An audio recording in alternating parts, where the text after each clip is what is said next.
Okay. This is a 4 to 4.5 inch crystalline Bravo Geode, and I will crack it in your honor. And also as a display.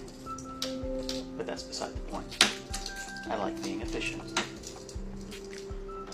I'm just not always good at it.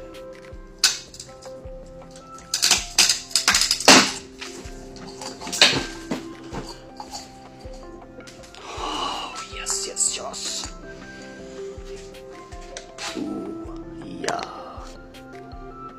Look at that. Lots of Drew, swirling chalcedony. This one doesn't have a whole lot of the well-defined quartz in it, but it's still really, really cool. I hope you have a good day.